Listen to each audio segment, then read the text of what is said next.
Hi guys, I can't believe I'm filming this video. Well, for those who hadn't met me before, that you may have reached this channel due to chance or fate, I'm Clara and I'm the owner of the Ink Path, which is the channel that you are at the moment. And here I talk about books and other things, but mostly bookish things. So today is a very special video because we have reached the milestone of 100 subscribers. We actually have surpassed that milestone. We have 103 subscribers at the moment when I'm filming this video, and I'm extremely glad. I started this channel 3 years ago when I discovered that I had too many books and I wanted to share my thoughts with other people. And during the previous year I discovered what booktube was, and I had my own references in the booktube world, but I haven't had the courage to start this. So my aim back then was to do a bilingual channel where I could practice my English as I'm doing now, but also where I could talk about the Spanish authors for those living out there in not Spanish speaking countries that may want to share or to practice Spanish as well. So I decided back then to create a bilingual channel where, depending on what you wanted as a user, you could choose either Spanish or English videos. Mainly they are the same, so you have the same content in one language or the other. So that was a little bit tricky at the beginning, but we managed to have this kind of balance. But today I want to do something special. I want to talk a little bit about my taste, my reading taste, and my idea this time around is to do a very exclusive videos for each language. This video is going to be exclusive for the English speakers, which is a tag. We are going to do the rapid fire tag. Having said that, you will probably see me looking at the screen a lot because I have the question in my computer screen, so it will be easier to follow the questions. But this tag is not mine. This tag was made originally by Kate from Girl Reading, and I am leaving the original tag down below, so we all know who belongs the right or the authorship of this tag. Having said that, let's start. The first question in the list is ebook or physical book. So I have a Kindle, which is a kind of brand of ebook, but I prefer physical books. I normally use Kindle for work or kind of related to documents that they are not for fun, so they don't occupy space in my suitcases. So that's why I use the ebook for. But I normally pick a physical book for the reading experience of pleasure. And then we have paperback or hardback.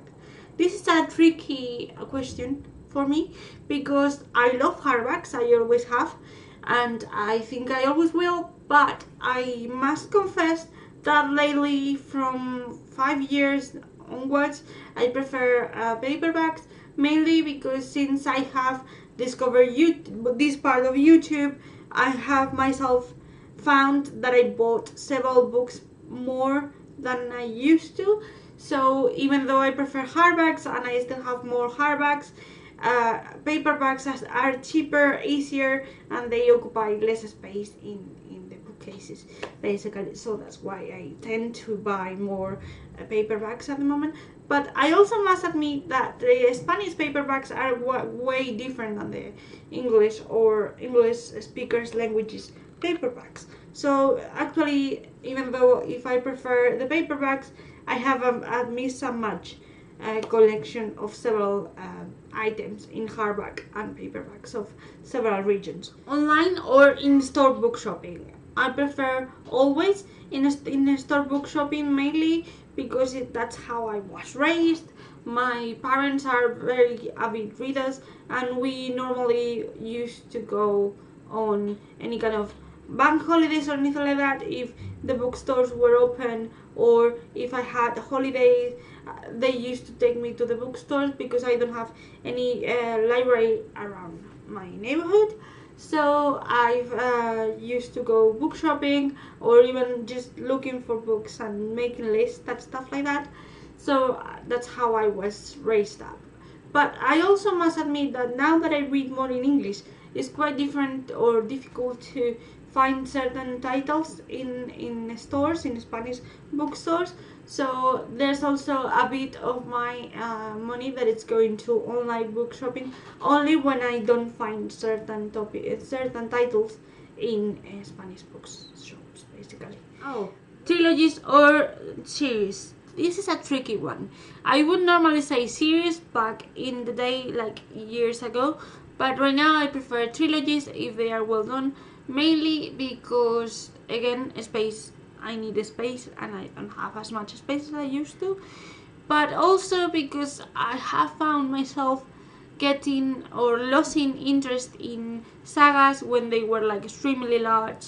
And in fact, if you have stayed with me for a while, you will know that, for example, the Infernal Devices saga, or yes, no, the Mortal Instruments saga, the big one, I haven't read a book of those like in 4 years or 3 years, and I still haven't finished the series, and I'm quite lost, to be fair.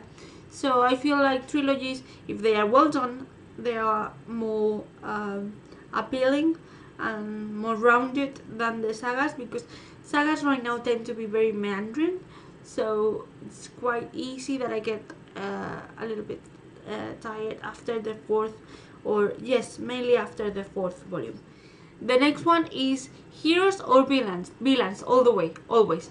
Mainly because as I grow older, I have realized that heroes tend to be, not in all the cases, but heroes tend to be very prototypical, and I feel very secure when it comes to heroes' paths, because everyone knows the hero's quest or the hero's journey, so they don't seem as appealing as they were before. So to me, villains are now the most appealing element of a story, because if the villain is well matched and well done compared or in contrast with the hero, this is if they are both equals, the whole plot for me is saved. Because if they have respect for each other and they are very complementary to each other, the novel can work for me. Also, as a writer, I consider that villains are very, very more interesting to write. Even though I love my heroes, I love my main characters, but villains allow me to explore different kind of morals or different kind of, yes, moral compasses that normal people don't have. So even though I disagree with the actions and the mindset, I feel free, or more free than with a main character or a hero. The next question is recommend a book that you want everyone to read. And lately, that has been only one book, Vicious by V.E. Schwab. For those who know me, I love V.E. Schwab, or Victoria Schwab, as she also writes books with that name. Is one of my favorite authors. She is an incredible writer. She is very talented. She writes almost like in a movie kind of form, so it's very easy to focus or to feature, to see the scenes in your head like a movie. But to me, Vicious, that I will post the cover at some point, it's the first book I've read of hers. I also read This Sabbath Song. You have both reviews in the channel, but I always recommend Vicious, because linking the question with the previous question, I think is a brilliant exercise to what it means to be a villain, what it means to write a villain, and what makes someone a villain per se. And I'm not going to say much other than this is the story of an actual group of friends, two friends, who decide to do an experiment, and the experiment is successful, but that changes them and their lives forever. Recommend an underrated book. Now, my recommendation, and I will post again here the cover so you can find it. My recommendation, I'm not quite sure if it's underrated because I wasn't on BookTube when this book was released. I was younger, way younger, so I don't know if it's considered underrated. I know it's underrated in my country, within my circle, because no one knows about this book, and I completely adore it when I read it. I cannot reach it because it's down there in my bookcase, but I will post a cover here, and I have the Spanish copy, so I have to check and look for the actual name in English. The actual name is The Physic Book of the Liberstein by Catherine Ho, I think it's called, the author. This is an adult book about a doctoral main character named Connie, whose research takes her to the witch trial. So that research is intertwined with her own current situation. She has to visit her grandma's house because her grandma's passed away a while ago, and they have to decide if they want to sell the house, if they want to do works at the house, because it's a really old family house. And throughout these two lines of plot, Connie will discover that the trials were more important than she thinks they are. To me, this book was very entertaining, mainly because I love witches. I always loved stories surrounded or related to witches, but I've never read a book about witches that is outside the idea of children books per se. So I've never read a story about witches that actually relies in history and history background to explain it, and I adore this story. The last book I read was actually a comic, and it was the 10th Doctor Adventures that I already talked to you and showed to you in the last video, but it's a comic about the 10th Doctor from Doctor Who that compiles 3 stories with a new companion, and I like it very much. The last book I bought was this one. This is a Spanish book called La Ciudad de los Ladrones, like the City of Thieves, by Africa Vázquez Beltrán. This story, I bought it because today I am going to actually go to the event, the release event, and this is the story of a Roman-inspired society that is actually set in the future, but it also has robots, and there's a society or a secret society that actually takes from the rich to give it to the poor in a like Robin Hood style, and I really like. The next question is the weirdest thing you used as a bookmark, and I think the weirdest thing I used as a bookmark was actually a highlighting pencil or pen. In the next question, the importance is to know use books, yes or no. And in my case, even though I have an extremely large pile of new books, I am going to say yes. I'm going to say yes mainly because even though here in Spain the idea of used books is now getting a little bit wider and are more known, when I was used to live abroad, I normally went to a lot of used bookstores or charities where I could actually find the books I was planning on reading in a really good condition. And also because maybe when I need to do like cleaning in my books, I found that there are some books that I am not interested in reading anymore, but they are practically new, so I love to give them away to charities and used bookstores. So the next question is top 3 favorite genres. I'm not quite sure. I would say that I'm mainly a fantasy read that. If not, fantasy, classics, and historical romance. That's for the summer. Borrow or buy? I must confess that I'm more of a buying person, but mainly because the books I actually want to read, people that are around me don't actually have them, so I need to buy them. And I also like to borrow books, though. And I normally like to borrow books when the person that I'm borrowing from has an author that I may be interested in, or a genre that I may be interested in trying a little bit, but I'm not quite sure about if they are my thing. So the next one is characters or plot, and to me that has to be definitely characters. Even though I know that plot and characters both are very important to a book, to me what draws me into a certain book is when I feel like I have a connection, a special relationship already with the characters, if I feel like I'm represented, or I feel like the characters are as real and human as I would be, because if I fell for that, if I feel like characters are real, I'm going to be more invested in the story. Yes, long or short books. I must confess that if they are done wrong, I prefer long books, but following the next question, with long or short chapters. Short chapters.